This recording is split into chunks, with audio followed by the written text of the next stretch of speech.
Viernes bastante complicado para los mercados. Saludamos a Alexis Ortega, profesor de finanzas de NAE Business School. ¿Qué tal, Alexis? Buenos días. ¿Qué tal? Muy buenos días.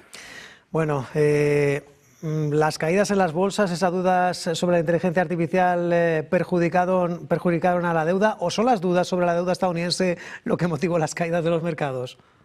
Bueno, de alguna manera yo creo que una se alimenta con la otra, pero yo me iría mucho más allá con el tema de la deuda americana. Me iría más con la deuda occidental y sobre todo con los tipos a largo. Es decir, lo que ahora realmente está afectando a la inteligencia artificial no es tanto si es una burbuja o no, porque son empresas que ganan dinero, sino quizás la propia estructura de estas empresas que requieren unos niveles de inversión y reinversión brutal para mantenerse en primera línea de la carrera por la conquista de los primeros lugares en la inteligencia artificial.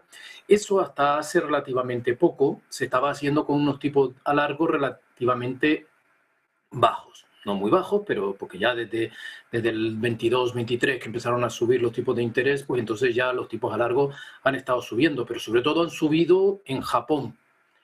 Y sobre todo después de la victoria o por lo menos la expectativa de victoria de Takaichi, en donde presenta un plan de gasto y de recorte de impuestos que de alguna manera va a hacer que la deuda japonesa suba. Entonces, esa es la señal que realmente se está lanzando al mercado. Los tipos a largo en todos lados están subiendo porque hay demasiadas necesidades de capitales y poco ahorro. Por lo tanto, lo lógico es que se exija más por esos ahorros. Eso realmente lo que está haciendo es que los planes de resultado de muchas de estas empresas que necesitan mucha financiación a largo plazo estaban evaluados con unos tipos de interés que posiblemente estaban más bajos de los actuales, pues obviamente eso va a repercutir en su rentabilidad a medio plazo.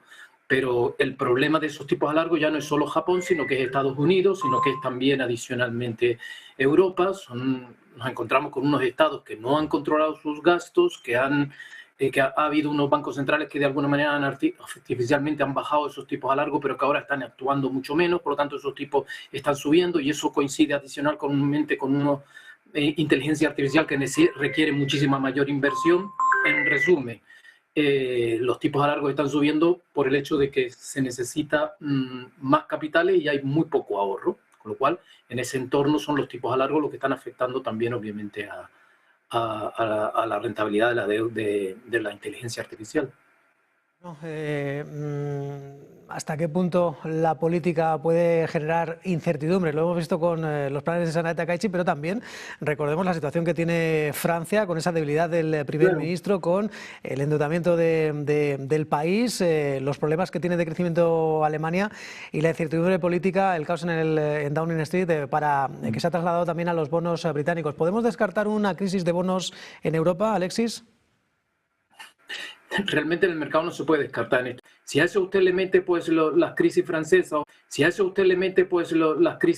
o la crisis en el Reino Unido, pues es miel sobre hojuelas para la subida de tipos, pero que yo creo que el elemento fundamental en este momento es Japón, que hasta ahora que siempre ha sido como una especie de canario en la mina, en el sentido de que cuando a finales de los 90 empieza a bajar tipos de interés y pone los tipos de interés negativos, luego llega prácticamente al resto del mundo tipos de interés bajos, y ahora justo Japón está haciendo lo contrario, está teniendo problemas inflacionarios, subida de tipo de interés a largo, lo cual nos está queriendo decir lo que ya nos dijo en su momento previamente a lo que pasó en el mundo. Vivimos en un mundo inflacionario donde hay grandes necesidades de capitales y por lo tanto los tipos a largo van a subir. Y esa es la señal que se ha ido trasladando hacia el resto del mundo occidental, con lo cual la inteligencia artificial en este momento se encuentra con que necesita gran inversión y el entorno de tipos a largo para financiar esa inversión no es propicio para ello. Bueno, y el mercado parece que la llave va a estar en ese dato de IPC. En principio se espera una desaceleración. No creo que tenga una sorpresa tan positiva como el dato de empleo, pero Alexis, ¿qué es lo que esperas y qué crees qué reacción podría tener el mercado si se confirma esa tendencia a un enfriamiento de los precios?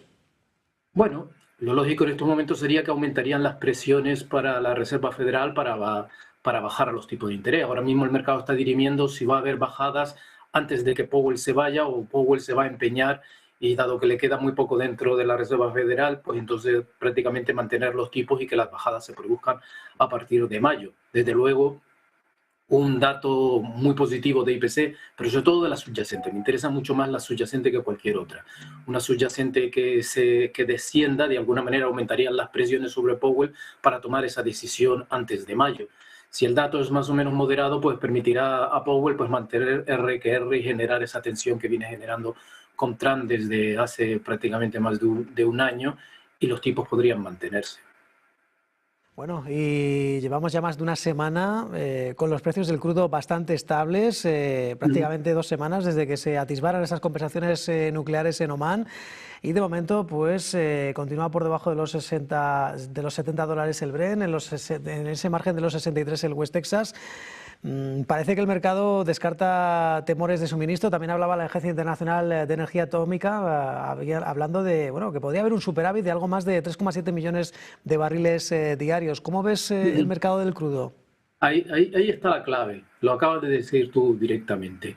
En estos momentos hay más oferta que demanda de precio del petróleo y por lo tanto, salvo situaciones en concreto de tensión geopolítica o de expectativa de cortar ese suministro al mercado de ese exceso, pues entonces daría lugar a una situación de precios que subirían. Pero cualquier subida que se produzca en el precio del petróleo de alguna manera sería temporal. Incluso creo que políticamente es necesario y digamos que en las estrategias geopolíticas que se están barajando ahora, el escenario, como yo solo he pintado, con una deuda a largo al alza por las necesidades de capital, ya solo le faltaba con que tuviéramos un problema inflacionario. Entonces, apaga y vámonos directamente. Por lo tanto, de alguna manera hay que mantener la inflación controlada, y un elemento que afecta muchísimo a la inflación, no tanto a la subyacente, pero sí a la imagen de la inflación, es el precio del petróleo. Por lo tanto, hay un interés clarísimo en no destrozar un poco el mercado y provocar una tendencia al alza del precio del barril.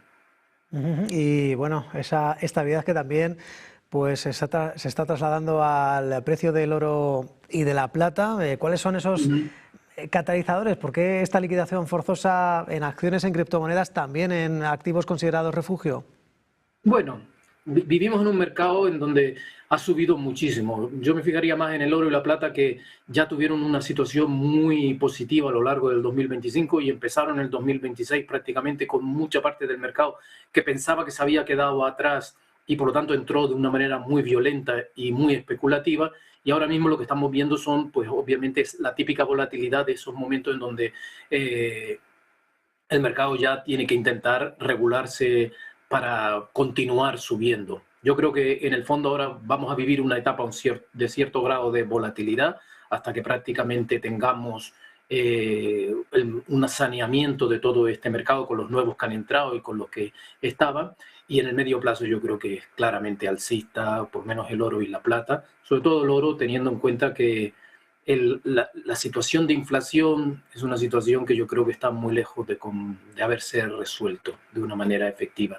Hay que tener en cuenta que estamos en una guerra geopolítica. El control de la inteligencia artificial va a ser un elemento muy importante. Y por lo tanto, cuando uno está metido en una guerra, la guerra hay que ganarla, porque la derrota va a costar más que la propia guerra. Por lo tanto, de alguna manera, los estados o las instituciones van a hacer lo indecible porque toda esta situación se controle.